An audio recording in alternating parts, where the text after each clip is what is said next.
Hey guys, we're here with Darian, who finished third place with Unchained Musketeer Fiendsmith. What's your thoughts on the deck for the format? Yeah, I think it's really good.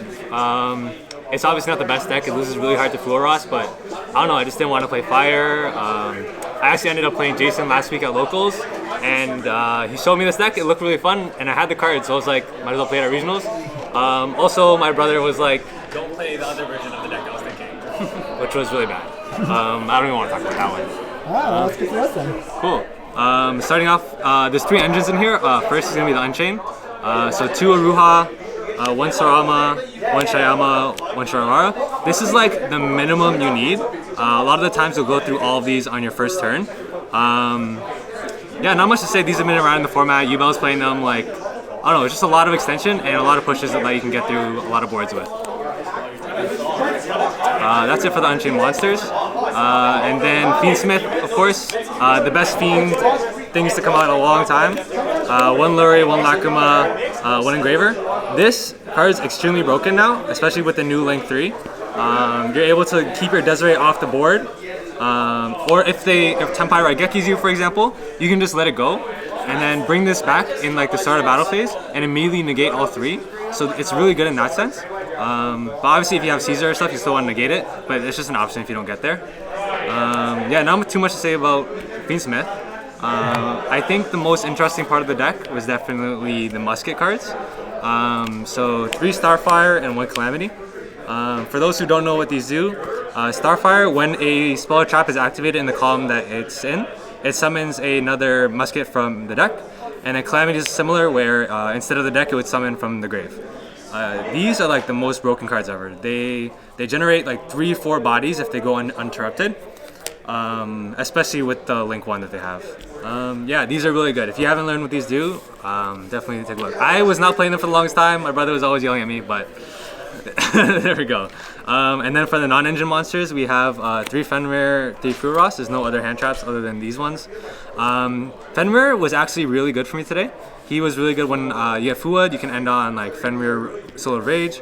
Even going second, he might not out everything, like the negates for example, but he applies a lot of pressure when they have a negate IP, they want to keep their way out. But so if they use one interaction, they'll be forced to use the other one in like an inefficient way, which was really good for the Fenrir. I was really happy with it for sure. I know you played a bigger package? Actually, I played, I played the expanded package, which was like 2 Fenrir, 1 Planet, 2 Unicorn plus the Birth, just because I wanted more of expanded package, and also it threatens extra deck information, so like I know what you're playing, so like I rip out the Princess, rip out whatever important extra deck card that they're playing. But again, this tailor the deck to yourself, but I think the Cash Terror package is still like very strong in many decks, especially this one. Yeah, and then Fua, there's not much explaining. Especially in the board breaker deck, if you're forced to go second, you draw multiple breakers, like it's really hard to lose. Yeah, especially if they put up like not full boards, like half boards, it's really easy to break with, especially with Fua. Cool. Then on to the spells. You really want to see your Fiendsmith cards, so you have 3 Engraver, 1 Tract. Something really good about Tract as well is that it can search the muskets. So if you have like Abomination, for example, you search a musket, use Abomination, you get another body, it just keeps going. And if they don't Ash early, you're still going to get to Engraver. Yeah, and then Sancta's just a free body for sure. It's not just the 3 body now with the new Lacrima, it's basically also a combo starter by itself. Yeah, it's like insane. The one thing I did find though is it conflicted with Fenrir once or twice, but I don't think I would not play it. If I drew them both together, like, it is what it is. Cool. Next would be the Unchained spells. 3 Prison, I'll just pull up the traps now too.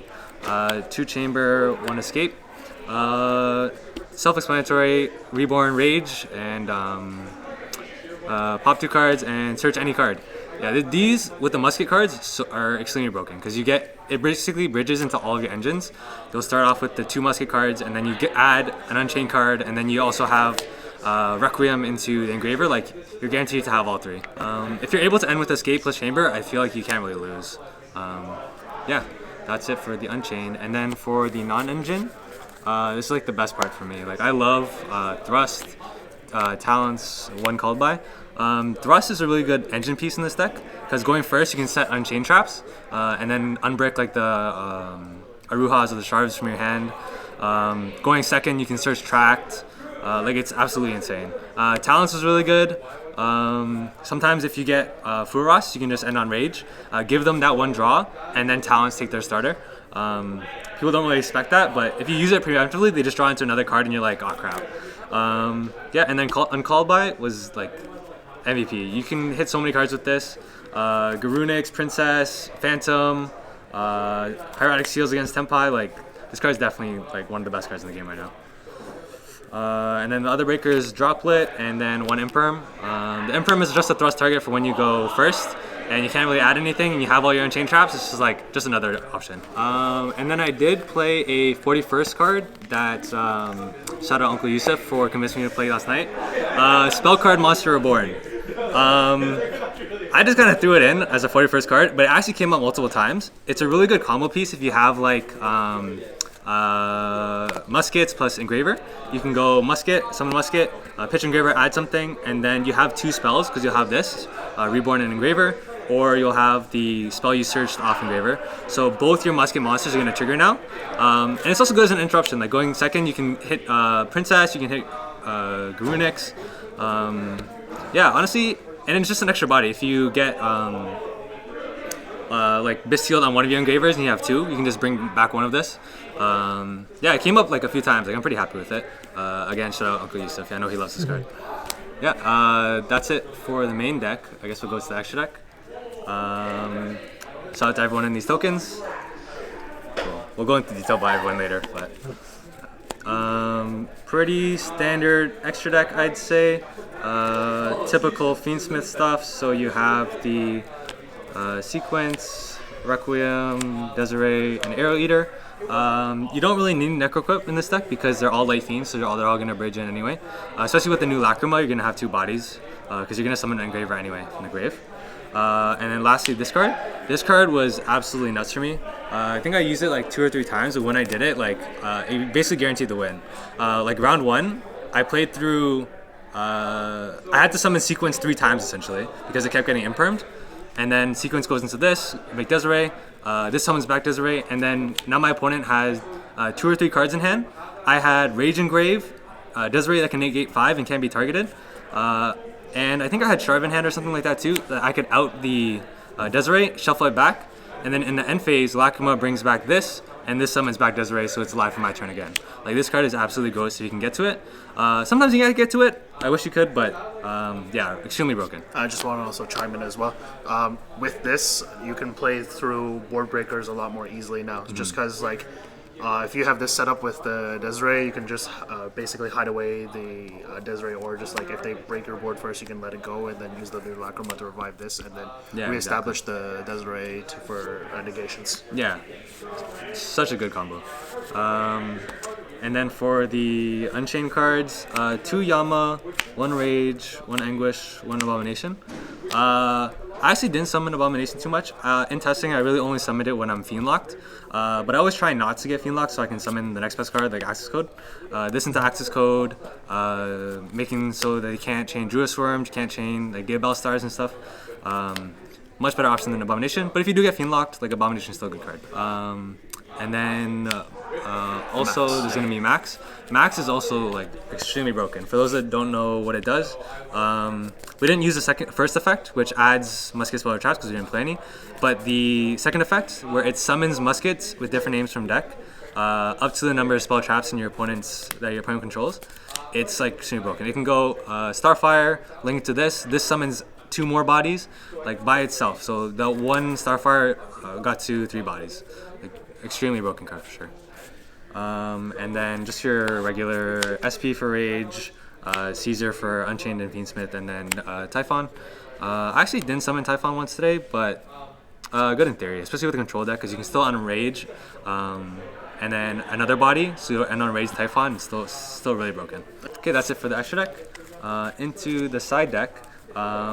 This deck hard loses to Furos. Your trap summon from deck, your Unchained monster summon from deck, so you have to play the 3 Ash. in your side deck or in your main, and then the Called Boy, of course. Yeah, it's the only way to counter them without playing like cross out and stuff, so I think this is the only option. Then more standard cards, Cosmics for Runic or any Floodgates, especially Centurion doing like deck lockdown, Tikaboo, things like that. Your 2 thrust targets, post game 1, DDG T-Barrier. I actually never used these once.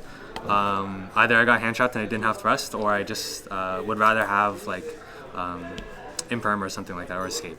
One more thrust target I played was Soul Release. This is for Fire King. Like if you resolve Soul Release, banish the whole grave, they don't really have much. They do end on the negate on the board, but that's what these are for. The Ultimate Slayers, plus the Entis and the Malong.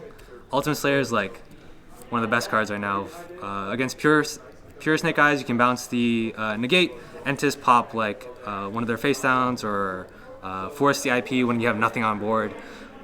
It's like so gross. So comboed with anything, 2 breakers plus thrust, like you can play through a lot. I chose to play Malong as well for Centurion because I knew a lot of people would be on it. If they're playing the standard version, their end board might be like Quasar, IP plus Auxilla. If you do this to the Quasar, sending Malong bounce the 12 or bounce their field spell, they basically can't do anything for the rest of the turn. And you outed their whole board with 1 card, especially if it's just like IP left. Yeah, I think this is really good for me. What I cut for it was the 3rd Parelia. Yeah. One thing I like to do as well, depending on what deck I was playing against or what it was I made them go first afterwards. That way I don't lose as hard to chummies. Because this deck, again, loses extremely hard. Awesome. Well, thank you again for the deck profile. Congrats again on the top. Any last shoutouts? Yeah, shout out everyone from Sasaga, Emad, Kareem, Uncle Yusuf, Mert, my brother Derek, Hamza. Can't forget Hamza. Shout out Hamza.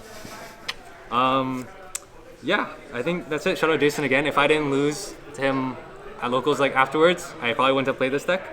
Also shout out Justin for letting me borrow cards and being a sweeter man. One more shout out to add as well, actually, to the Raid and Trade channel, because the Raid and Trade channel from Nico, where we got inspiration from this deck. Yeah. Those guys are great. Yeah, I've been playing Nico's decks for like months. Like I think before Nats even. I was even the his Dark Unchained. Beckoning Beast list, Yeah. like I loved it, but it was just like from that, and even this, like we owe everything to the guys of the Raid and Trade channel, especially to Nico. Awesome. Thank you. Take care. Thanks.